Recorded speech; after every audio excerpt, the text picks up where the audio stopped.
It's getting terrible in Tanzania. Foreigners there are finding the going tough. And more specifically, Kenyans are finding the going tough in Tanzania. Mama SAMIA SULUHU has now decided to revenge. Hotels are being raided in search of foreigners, and more specifically, Kenyans. Border crossings have been tightened. East Africans are being detained without any cause at all. The situation is terrible. Let's have a look at the news as reported by The Standard. SULUHU's vendetta. Tanzania has unleashed a ruthless crackdown on foreigners innocently accused of stalking post-election violence, with police and soldiers raiding lodgings, tightening borders, and detaining East Africans without cause. The directive issued from police headquarters late Monday has sent shockwaves through the hospitality sector and triggered fear among Kenyans living in the country. SULUHU is quoted as saying this: "Sikushtuka kuona kuna watu waliotoka nchi jirani na kuanza vita humu nchini mwetu. Nitawatafuta kila mmoja wenu na mtajua mimi ndiye amri jeshi kuu na simba jike." Those remarks were made by SULUHU, and then some Kenyans have also been quoted as saying this: "Soldiers stopped us, searched the vehicles, and again asked about our stay in Tanzania. Most of us still had valid 30-day permits, but they claimed foreigners should only stay for a week. They made us sleep on the tarmac, cocked their guns, and pointed them at some of us. It was terrifying." Those are some Kenyans who have faced the ordeal in Tanzania. The situation is getting terrible. Those who have been keenly following us here, I did state that Kenyans should be neutral in Tanzanian affairs. They should not take sides. But it appears Kenyans don't listen. Wakenya wako na kirere mingi. They talk a lot, but they mean nothing. We saw some Kenyans at the Namanga border trying to cross over to Tanzania to go and protest there. We saw those videos. So it's true that there might be some Kenyans in Tanzania who participated in the protest there. No doubt about that. Wakenya wako na kirehere mingi. Tribalists, thieves, inciters, those are the leaders Kenyans normally elect here.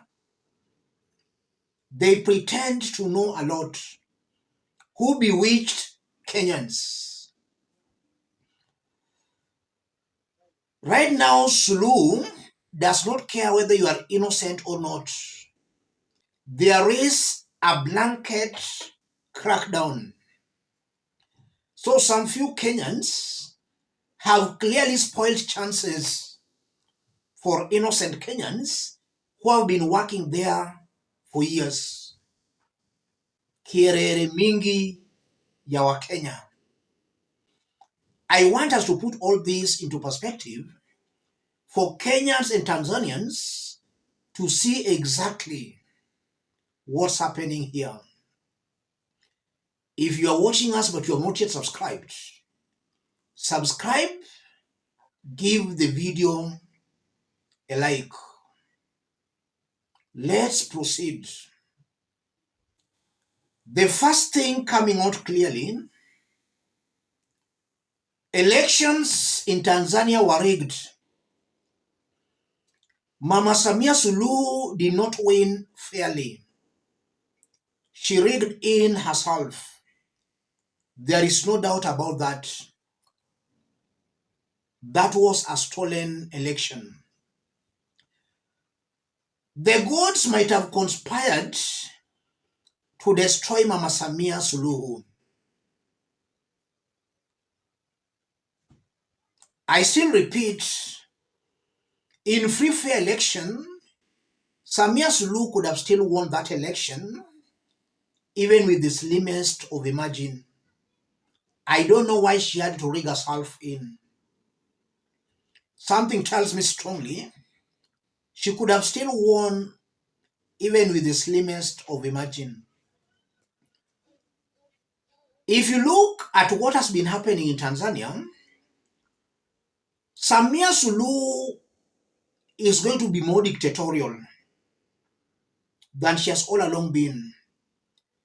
And Samia has been a dictator because she found the systems there dictatorial. Already the systems were skewed to oppress Tanzanians. So Samia Suluhu just continued with the oppression. Dictatorship did not begin or start with her. She found the systems dictatorial and she just continued with the systems. In Tanzania, you can't challenge a presidential election.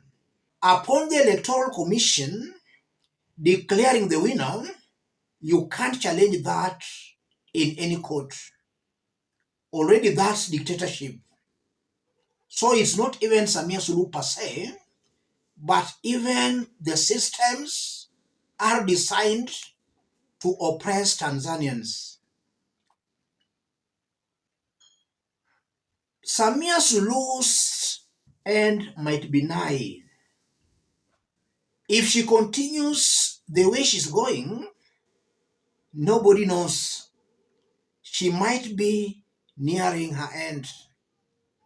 Her regime might be just but a moribund regime. A regime that might soon collapse earlier than we expect. Dunia sio ya mtu. You can't oppress the people to the wall, leaving them no room or escape route. The people will fight back. If Samia Suluhu continues this way, Tanzanians will have no option but to fight back. And we've seen in so many countries an idea whose time has come, not even the strongest of armies can stop that idea. Power belongs to the people. So as Samia Suluhu cracks down on foreigners, she should leave a room or an escape route for Tanzanians. If she blocks all routes, the people will fight back. Let me conclude by condemning Kenyans. Wakenya mko na kierere mingi. How did you get involved in Tanzanians' affairs? You ought to have left Tanzanians to fight their own battles. And I'm saying that because you can't understand exactly what majority in Tanzania might be saying. There is always the loud minority and a silent majority. It's very difficult to tell who is the majority.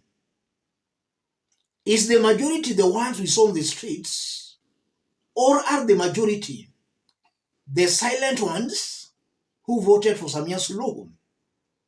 It's very difficult to tell. But Kenyans should style up. That's why Kenyans normally elect bad leaders, thieves, tribalists, And even in 2027, these loudmouth Kenyans will still just vote for tribalists. Let me stop it there, ladies and gentlemen. If you are watching us but you are not yet subscribed, subscribe, give the video a like. Any person watching us outside Kenya, drop a comment, let us know from which part of the globe you are watching us from. Let's meet in our next update. Thank you. God bless you. God bless Kenya.